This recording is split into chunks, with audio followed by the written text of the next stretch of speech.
Hello, my name is Rodrigo. I'm a naturalist from Spain. I'm also an individual partner with the World Cetacean Alliance. Since 2017, I've been working as a guide and also collaborating with different partners that the WCA has around the world. I started my career as a guide in Eldin in Iceland, then I've been also in South Africa with Rocky Charter and also in Argentina with Botats. But today I want to bring you a new experience, at least for me, and it's because all my previous experience have been based on boats, on vessels. But since last September I moved to the south of Iceland, to Vestmanneyjar, a very small and tiny archipelago, and I discovered that there are a lot of things going on here in this remote island in the middle of the North Atlantic. Vestmanneyjar is well known because of the volcanic eruption in 1973, where they had to evacuate the entire island, but also we have the biggest colony of Atlantic puffins in the world. More than 1 million breeding pairs are coming here every year.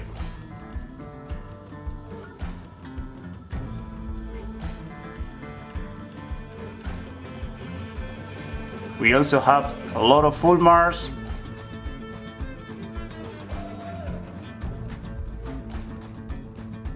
and a lot of marine life, like these seals that you can see now, the harbor seal and the gray seal.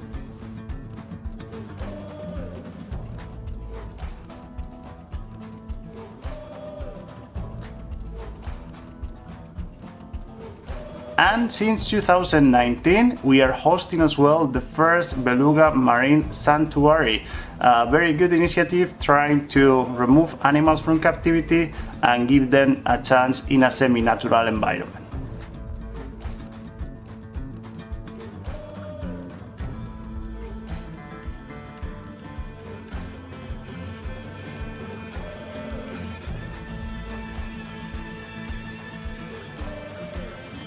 But now I want to explain you what really like about this place is that you can do land-based whale watching. So join me in this adventure and let's see what we can find out there.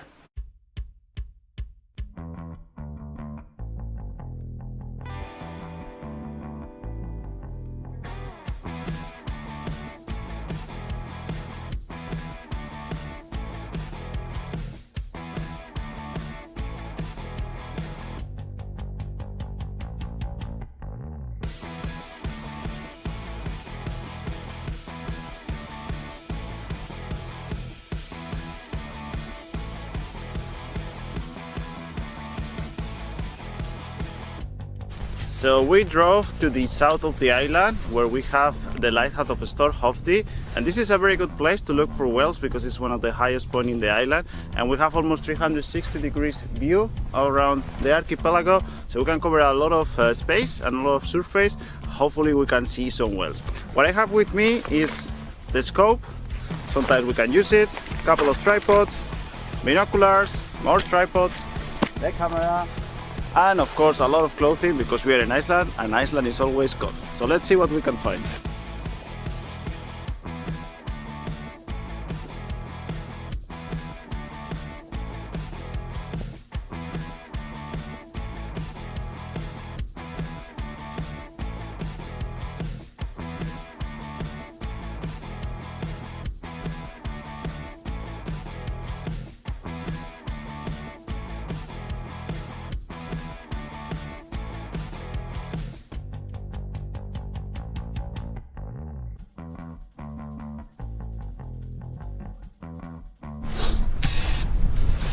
Hello again! So we are in one of my favorite places by far. This is the south of Storhofdi, the very end of the main island. But you can also see the rest of the island that we have in the archipelago.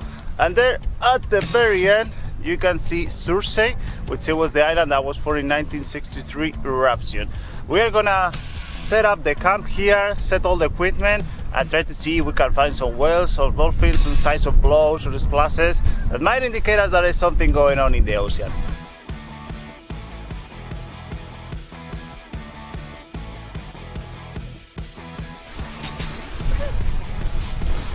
So now we have scope, the camera with the lens, binoculars, and it's just the game of patience. So let's scan the ocean and let's see what we can find out there.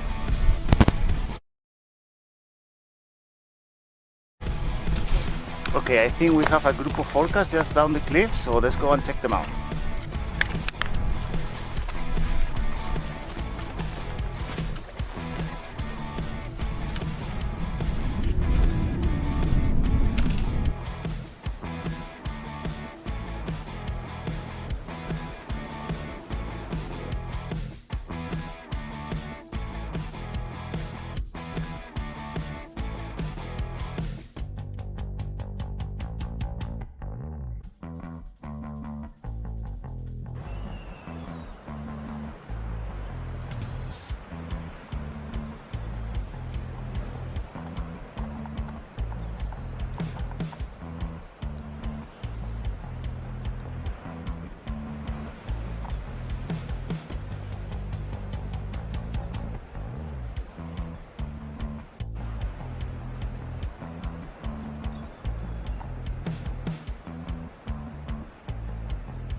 Whew, what an encounter, right? So this spot of orca was something amazing to see.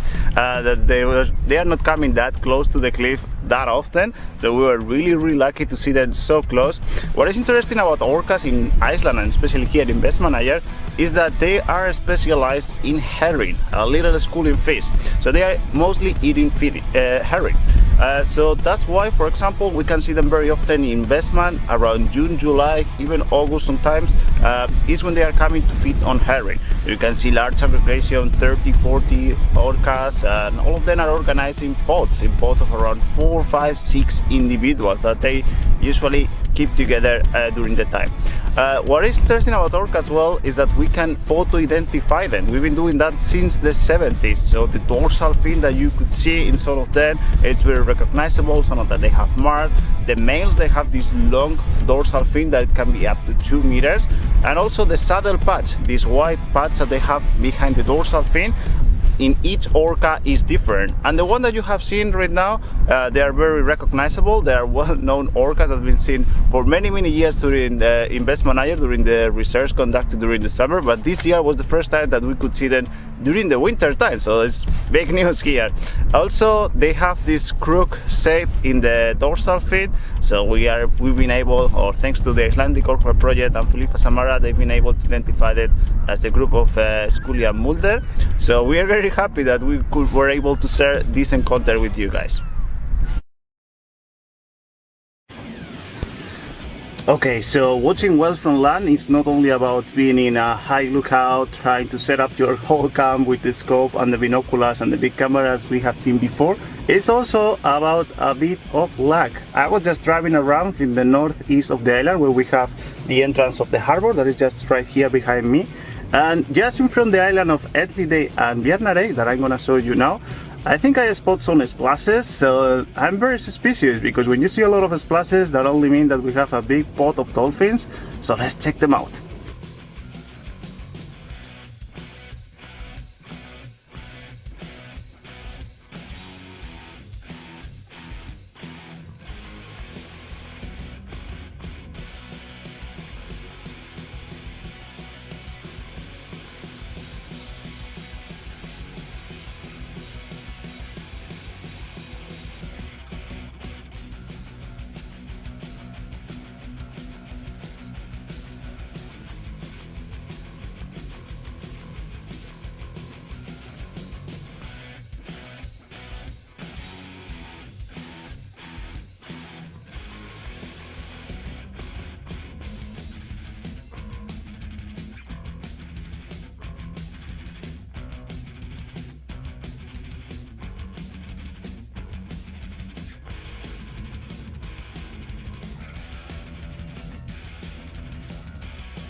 Oof. So we were super lucky because we witnessed what it's called a mega pod of white big dolphins. Usually the pod size of the dolphins in this area is around 4-6 individual. If you go to the north of Iceland, probably it's gonna be even bigger, but seeing a large aggregation of white big dolphins is like hitting the jackpot. It's not very common, so I'm very lucky that we were able to see them around the island, just swimming around, mingling with, for example, this humpback whale that was seen in the drone footage. So I think that was a really nice experience from land.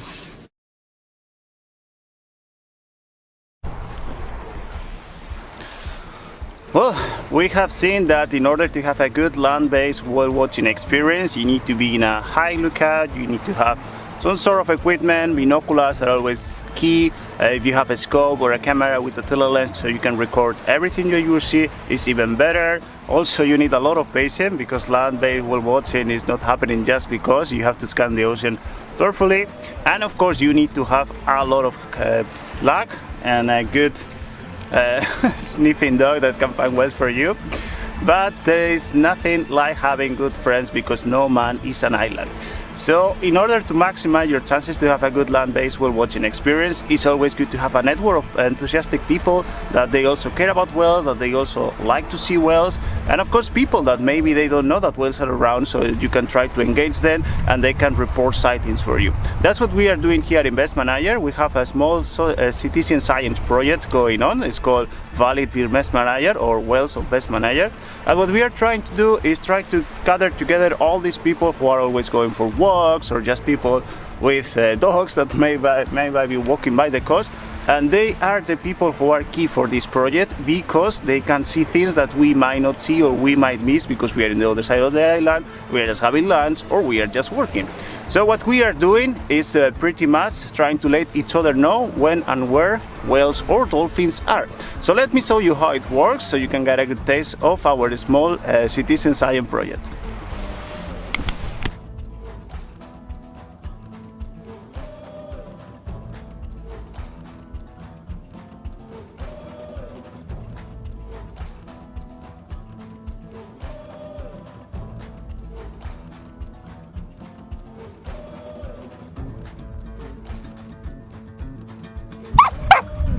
Emma, 1 o'clock, over there. I think it's a humpback.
So thanks to all these sightings that people are reporting anonymously, we can see sightings like the one that you have seen right now with humpback whales really close to the coast. Some people coming with the drones, they are giving us a really nice perspective of all these animals that are approaching so much to the cliffs, to the coast, and otherwise we wouldn't be able to witness these magnificent animals. And also we are getting a lot of interesting results like the orcas that we have seen before with these sightings from winter. Also we have other sightings that are shared with the research centers, with HAFRO, with the Icelandic Orca project. So in that way, thanks to the local community, we can engage more people and we can increase the knowledge that we have about whales and dolphins around our coast.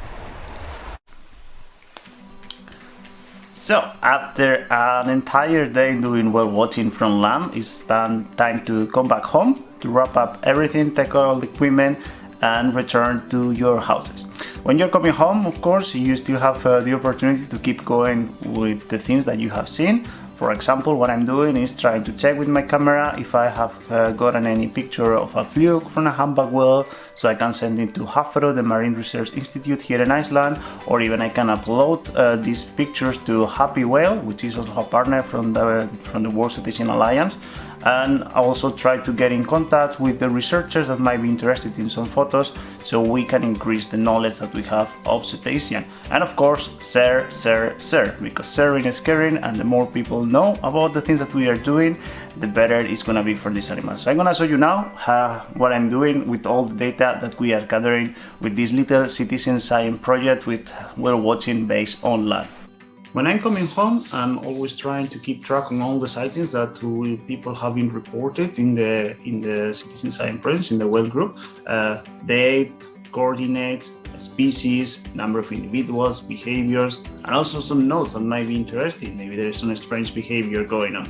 Since we started back in October, but more thoroughly in December, middle of December, we have had pretty much one sighting every 3 days, which is the average time that we have between storms, more or less, in winter.